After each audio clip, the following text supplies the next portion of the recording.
Shalom saudara-saudaraku yang dikasihi oleh Tuhan. Senang sekali kita dapat berjumpa kembali pada hari ini, Jumat 19 Mei 2023. Kita sungguh bersyukur kalau hari ini kita masih diberi kesempatan untuk dapat memuji, menyembah, bahkan mendengarkan firman Tuhan. Nah, saudara-saudaraku, dengan tubuh yang sehat dan penuh sukacita, marilah kita masuk hadirat Tuhan dan kita rasakan jamahan kasih-Nya di dalam hidup kita. Saudara-saudaraku, sebelum kita masuk di dalam perenungan firman Tuhan, mari saya ajak kita untuk satukan hati dan kita berdoa. Bapa kami yang di surga, dikuduskanlah nama-Mu. Datanglah kerajaan-Mu dan jadilah kehendak-Mu di dalam hidup kami seperti di surga. Kami bersyukur ya Bapa, hari ini kami kembali dalam keadaan yang sehat datang kepada Tuhan. Engkau terus memberkati kami dengan kasih sempurna, sehingga kami boleh memancarkan kemuliaan-Mu di tengah-tengah banyak orang. Ya Bapa, kalau saat ini kami akan mendengar renungan firman Tuhan, urapi kami yang mendengarkan dan hamba-Mu yang menyampaikan firman-Mu. Kuduskan kami oleh kebenaran firman-Mu, sehingga kami layak di hadapan-Mu. Ya Bapa, berkati setiap kami, berikan pengertian baru, kekuatan untuk dapat mengaplikasikannya. Terima kasih Bapa, firman-Mu menjadi rema di dalam hidup kami. Dalam nama Tuhan Yesus kami berdoa. Amin.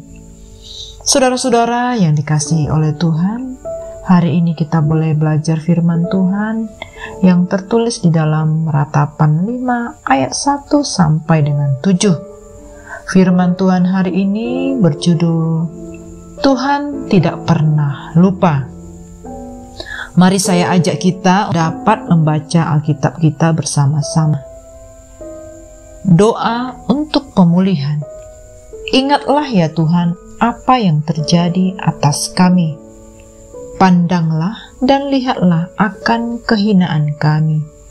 Milik pusaka kami beralih kepada orang lain. Kami menjadi anak yatim, tidak punya bapa, dan ibu kami seperti janda. Air kami minum dengan membayar. Kami mendapat kayu dengan bayaran. Kami dikejar dekat-dekat.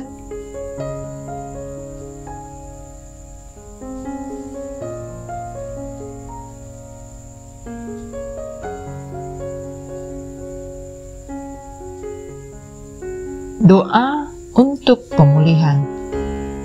Ingatlah ya Tuhan apa yang terjadi atas kami. Pandanglah dan lihatlah akan kehinaan kami. Milik pusaka kami beralih kepada orang lain. Rumah-rumah kami kepada orang asing. Kami menjadi anak yatim, tak punya bapa, dan ibu kami seperti janda. Air kami minum dengan membayar. Kami mendapat kayu dengan bayaran. Kami dikejar dekat-dekat, kami lelah, bagi kami tak ada istirahat. Kami mengulurkan tangan kepada Mesir dan kepada Asyur untuk menjadi kenyang dengan roti. Bapak-bapak kami berbuat dosa, mereka tak ada lagi, dan kami yang menanggung kedurjanaan mereka. Amin. Nah, saudaraku yang dikasihi oleh Tuhan, kita sudah membaca sebagian dari firman Tuhan. Firman Tuhan ini berisi tentang doa yang muncul dari kedalaman hati Nabi Yeremia untuk pemulihan negerinya. Doa ini dipanjatkan kepada Tuhan Allah. Di dalam pasal ini kita boleh melihat bagaimana seruan pengharapan untuk menantikan belas kasihan dan kemurahan Allah. Seruan ratapan ini dinaikkan kepada Allah dengan memohon supaya Allah mengingat dan memulihkan keadaan umat-Nya. Saudara-saudaraku, namun kita harus sadar bahwa sama seperti Nabi Yeremia, ada kalanya Tuhan membiarkan pergumulan kita dan melihat sejauh manakah kita tetap bertahan untuk menghadapi kejatuhan dan penderitaan kita. Dan kita harus mampu bertahan di dalam setiap keadaan, di dalam menghadapi setiap penderitaan ataupun hal-hal yang sulit yang kita alami dan kita hadapi. Saudara-saudaraku, apa rahasianya agar kita tetap dapat bertahan? Rahasianya adalah kita dapat menghadapi kenyataan dan kita tidak mengarang ataupun membatasi setiap waktu-waktu yang ada. Bumi hanya tempat kita tinggal sementara sampai rumah kita yang permanen di surga sudah selesai. Saudara-saudaraku, bukankah kita rindu rumah yang ada di surga? Siapa yang betah tinggal di bumi ini sebagai tempat pengungsian ataupun tempat perjalanan hidup kita? Saudara-saudaraku, hidup kita sedang berada di tengah-tengah tarik-menarik antara harapan dan kenyataan. Dan pertanyaannya bagi kita, bagaimana kita sebagai orang-orang Kristen, sebagai gereja Tuhan, hidup di antara dua tarikan ini? Terutama ketika kita tengah menghadapi masalah yang berlarut-larut, dan sepertinya Tuhan diam saja. Di satu sisi ada masalah yang jelas hadir di depan mata, yang terasa begitu mengganggu dan menyakitkan. Dan apa yang harus kita perbuat dengan masalah kita yang menyakitkan? Dan beberapa lama lagi kita dapat menyelesaikan masalahnya. Dan seberapa jauh kita harus berjuang, kita tidak tahu. Sementara di sisi lain ada panggilan Tuhan yang nyata bagi kita. Panggilan untuk bersekutu, untuk melayani, untuk menjadi saksi di tengah-tengah lingkungan di mana kita berada. Panggilan ini tidak Tuhan tarik ketika masalah datang bertubi-tubi. Apapun yang terjadi pada kita, inilah panggilan kita. Tuhan tidak pernah lupa atas penderitaan yang sedang kita alami.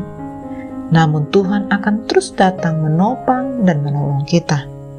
Oleh karena itu, saudara-saudaraku, tetaplah yakin bahwa Tuhan tetap ingat atas setiap masalah kehidupan yang sedang kita alami. Nah, saudara-saudaraku, melalui firman Tuhan yang sudah kita baca hari ini, marilah kita semakin introspeksi diri kita. Bagaimana kita menghadapi setiap permasalahan yang sedang kita alami? Apakah kita menyerah atau bertahan? Apakah kita hanya sekedar melewatinya dengan kesia-siaan yang kita lewati setiap hari? Nah, saudara-saudaraku, seperti yang dialami oleh Yeremia, baiklah kita memohon, berseru kepada Tuhan, semakin melekat, meminta pertolongan, bahkan kehendak Tuhan dinyatakan di dalam kita. Mari saudaraku, kita merenungkan firman Tuhan ini.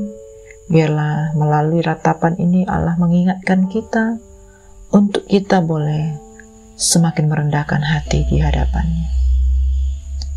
Amin.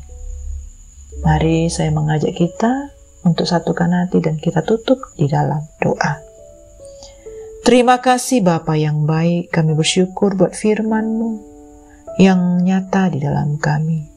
Tuhan, ampuni kami kalau selama ini kami mudah menyerah ataupun kami mengambil jalan pintas, kami melakukan hal-hal yang sia-sia. Tuhan, kuduskan setiap kami.